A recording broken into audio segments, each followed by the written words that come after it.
asked us all to document our stories for posterity, you know. It seems like a fine idea. So, hi, I am Kesha McDermott. When the bombs fell, I was in Watoka, coordinating a statewide science fair for that year's high school kids. And the theme was the future of energy. After the bombs, everything was pretty chaotic. Scavenging for food and fighting off rabid survivors. Oh, it was just a bad time all around. I found a couple of surviving kids from the high school whose parents didn't make it. And we holed up in a house in town for a while. After a bit, I was able to solder the circuitry in an old radio, and we tuned into a broadcast from the responders. Oh, we were overjoyed. The trip from Watoka to Flatwoods, it was rough, mind you. The kids and I ran into a group of assholes in the mountains who stole our food and water. I can't tell you how happy I was to find the responders in Flatwoods. Tents for everyone, open kitchens, medical supplies, protection. We were safe. They had a problem, though. Their water sources were contaminated heavily. People were boiling water, but not long enough to make it safe. So, I stepped up and I said, I'll build a testing kit to monitor the contamination, and I will teach folks how to properly boil water. And I did. The world is getting better, but slowly. We need to make sure it doesn't relapse, too. It's going to take time and care, that's all.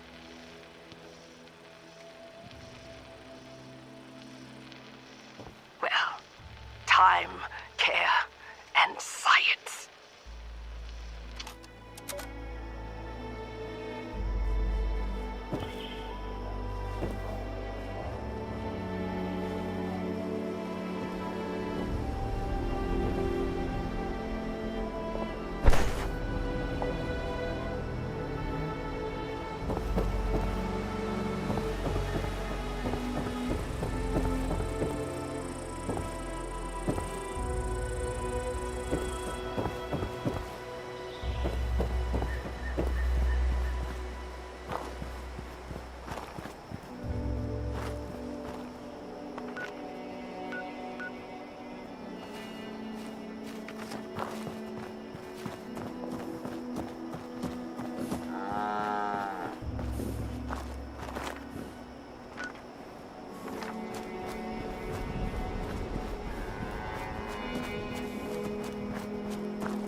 call it the Great War now. It's not been long, and things have been rough. Welcome to Survivor Stories. I'm Dasa Ben-Ami, a responder. I've been working with the responders for a couple years now. I'm from Charleston originally, so it was easy to join up. What wasn't easy was the work. Rebuilding Appalachia from the rubble while survivors flock to us regularly from all over. So many have come and gone. Their stories untold, their names lost to time. I thought we should preserve this history somehow. I've decided to ask people to record their thoughts, their stories, anything they want to preserve forever. I'll call this series The Survivor Stories. I'll start with me. I was an anthropology PhD student at Tech University, final year. I was printing my thesis when I heard the siren. I thought for sure my father, a Tech employee, could take us all with him, but only 2 reservations came through. I refused to go. With my little brother, he went to the vault. They could not persuade me, though they tried. In the end, I pushed them inside it, and that was it. After that, I went back home to Charleston and, well, survived. Eventually, the responders formed, and I signed up right away. So hard. Blood. Devastating. Relocating to Morgantown Airport and now Flatwoods has been... I remain optimistic. Been with them now for, I guess 2 years. We have big plans. Do so much to help. Maybe, just maybe, we can rebuild enough to be okay. And in the meantime, I will continue to record stories of survivors when I can. We are your history. This is Dasa Ben-Ami, signing off for now.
Delbert Winters here, born and raised in this very town. Lent my own church to the responders for their outpost here, and you're welcome. The responders are on a true mission, you see, helping folks through thick and thin, till the heavens open up again and take us all up anyways. When this all happened, I figured like most it was time. This was the end, but it wasn't, was it? We're still here. At first, I thought it was a mistake, that we was missed, forgotten. Maybe we did some wrong. Didn't give enough to charity, maybe. Didn't praise his name, even in the worst of times. Maybe thought some things that ought not to have been thought. So I asked how? Why? I fought your wars on Earth. I'm ready to fight them up there by your side. Then, in my despair, I saw some survivors eating raw rat carcass behind a dumpster. You ought to cook that first, I warned them. Seemed obvious. We tried but got sick, they said, covered in their own filth. I realized right then and there that I was being tasked. From then on, I built kitchens, cooked good food, fed anyone who walked up with an empty belly, and I was thankful for my task in life. Thankful. Next time hell or high water land at my stoop, I'll be swept clear away with it. But until then, let's share a home-cooked meal together, all right?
survivors of this garbage dump.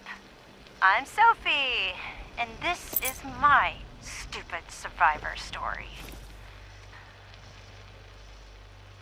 This dumb shit go. Oh yeah. Before the bombs, I was a librarian, and now I can read everything all the time. Whee! Look at me! I'm lucky. Wait, no. Maybe it was one of those farmers who prepared for the end times. Some sort of religious thing. Yeah, that's right. No, I got it.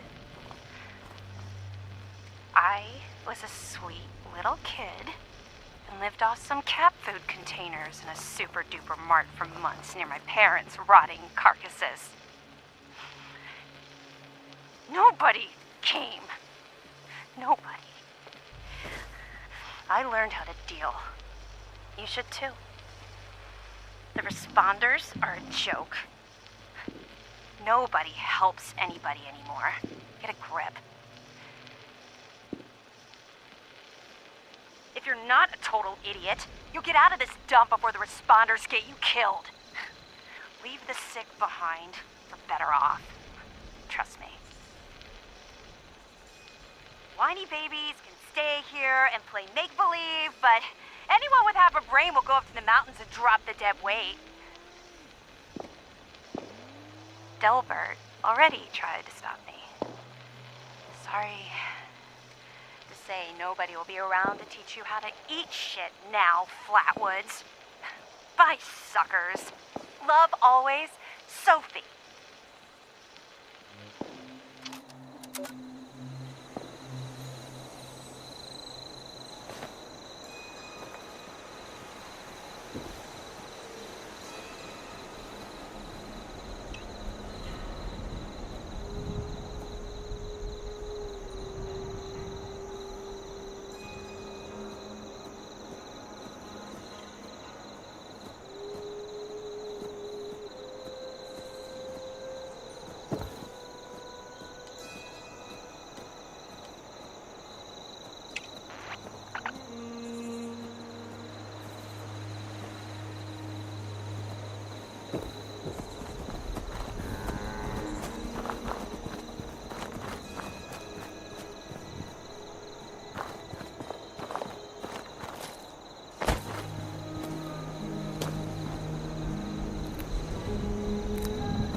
Welcome back, dear listeners. It's time once again to put aside all you think you know, all you believe to be true.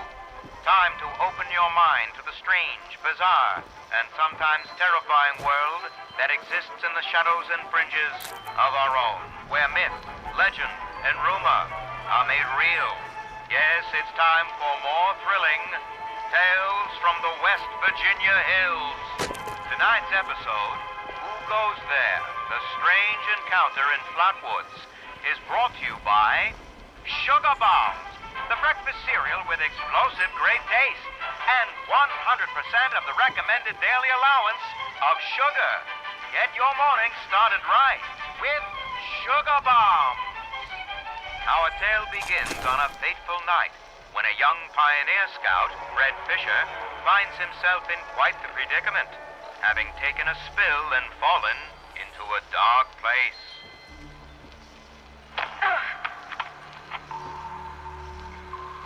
Where am I? Jack? Biff? Mr. Bailey? Can anybody hear me? I can hear you. Who's there? I can't see you. Me. My name's Sally. What's yours? Fred. Are you okay, Fred? I think so. My head's a little woozy. Must have hit it when I fell. Oh, no. Did you get lost, too? Well, sort of. What I mean is that I was camping with my scout troop by the lake near Flatwoods. There were these lights kind of dancing in the sky. Neat. I guess. Anyway, we heard some weird noises, and the guy's double dog dared me to go look. So I did. All by yourself? You're really brave. Shucks. Thanks. I followed the noises to an entrance of an old mine. It smelled awful there, like rotten eggs, but worse. Suddenly, there was this bright light shining down on me. I was super scared and ran to the mine to hide, but everything felt strange. Like my feet weren't even touching the ground. Everything went black, and I woke up here in the dark. That all happened to me, too. We'll just do what my dad says. When you've strayed or lost your foot, do what's best and stay put. They said they'd bring him soon. There are other people here? A very good question indeed. Tune in next time to find out the answer in the chilling conclusion of Who Goes There? The Strange Encounter in Flatwoods.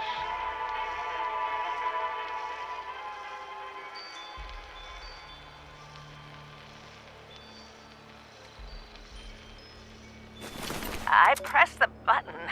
Hush! I think it's recording now. Shush! Hello? Hello there? I think it's working. I hate these things. This is Willie Mae, and I was asked to talk a bit about my life since the war to help educate future children someday. I think that's nice. I thought I'd just watch my programs and entertain the grandkids in my retirement. But that didn't turn out to be the case. I'm just glad they all made it to the vaulted time, you see. When I saw it in a dream, I knew my prayers were answered. My husband Frank used to work in the mines. Just a bit before the war, there was news of tremors. He didn't come home. I don't know what happened to him or why he never came home for sure. And between you and me, I'm fine with that. Since the war, I've just read my old newspapers and listened to music. It's very peaceful for once, which is just right nice by me. You ever hear of the Watauga Times Atomic Lottery? The winner got 10 years worth of Blamco mac and cheese, Salisbury steak, and Cola, of course. I played that lottery for 20 years, and I finally won the month before the war. It lasted only 8 years, though. But who can you complain to? By the time it ran out, I had heard the responders' radio broadcast, so I went out to find them and get supplies. Bless their hearts. Well, I'm going home now. For a bit anyways. How do I turn this thing off? Blast these things. Not this button. Not this one. Oh, oh, here it is.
back, dear listeners. It's time once again to put aside all you think you know, all you believe to be true.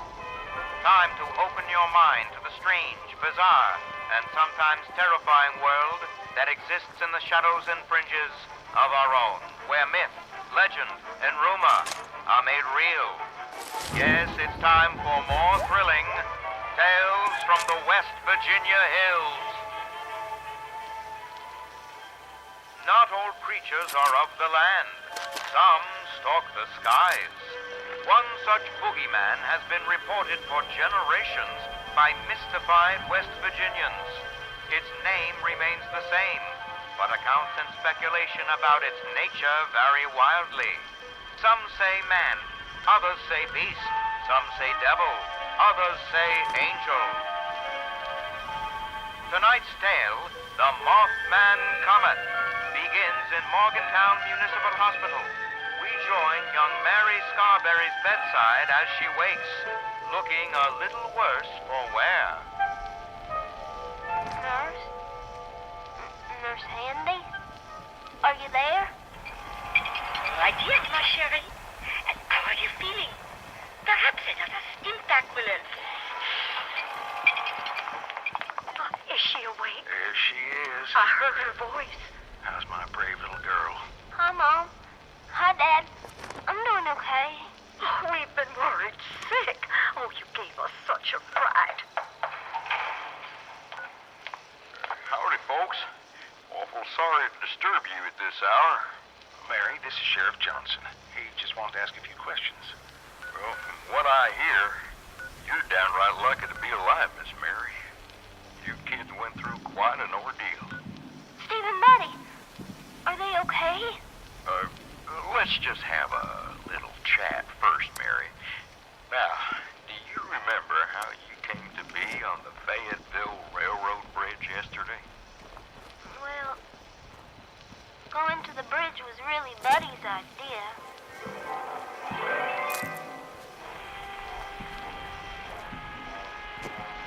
Come on, Mary.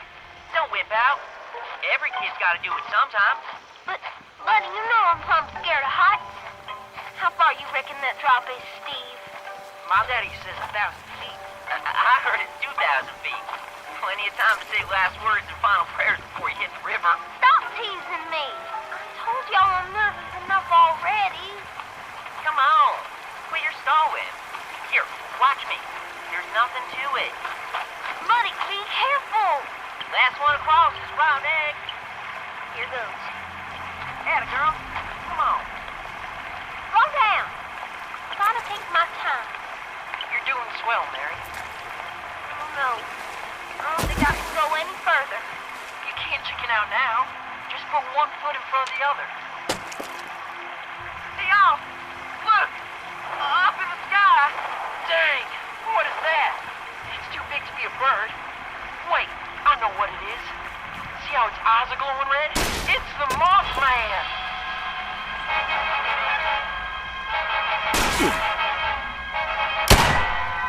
With a terrible, wicked creature coming for them, what will happen to these adventurous kids trapped in such a precarious position? Tune in next time for the thrilling conclusion of The Mothman Comet.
That is funny. I remembered it, and I didn't watch that show as much as you guys did.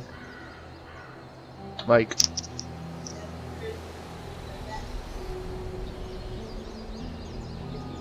What's going on, guy? You don't want to join my team? Oh, you declined it at first. You were like, no, fuck you. Hey. I just didn't feel like playing last night, so I just went to bed.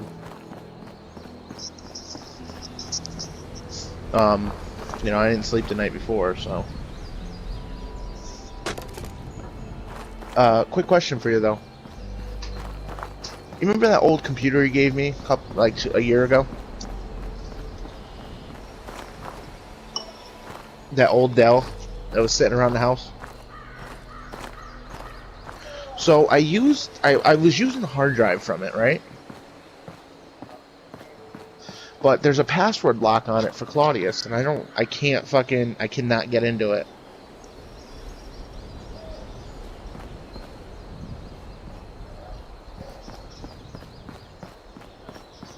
For the hard drive, I put it in another computer, and I'm trying to, and the Windows that was still on it is locked, and I cannot get into it.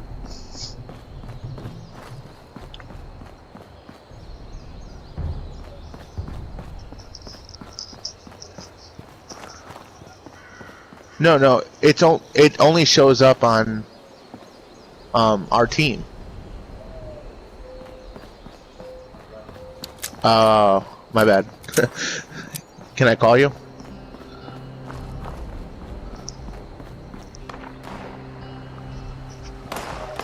Alright, how do I get mine off of there?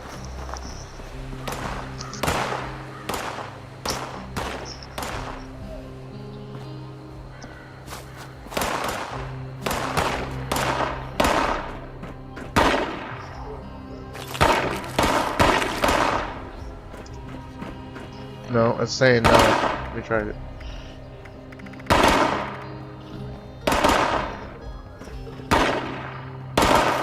Yeah, it's saying it's not correct. Would it be an uppercase?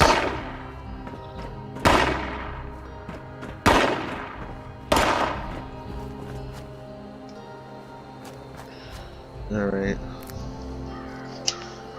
Fuck.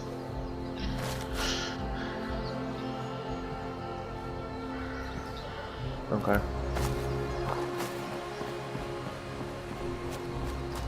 Nope.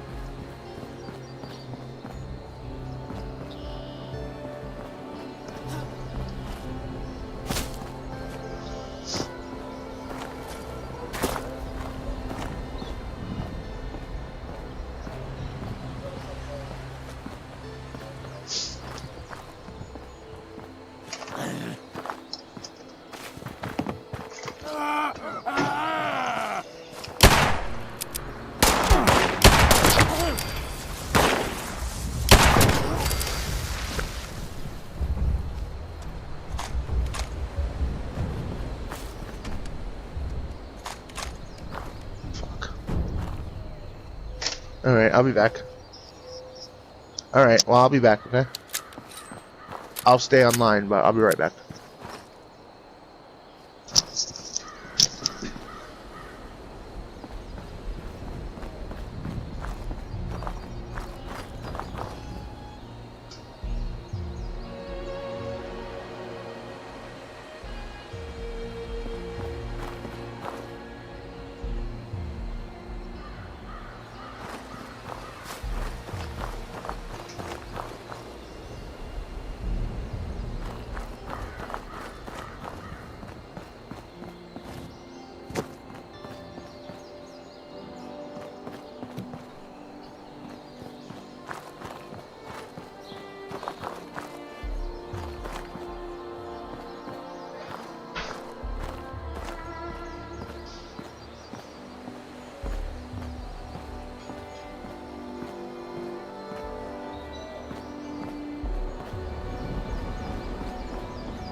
Did you just break something? Oh, okay. Why, you doing a reading?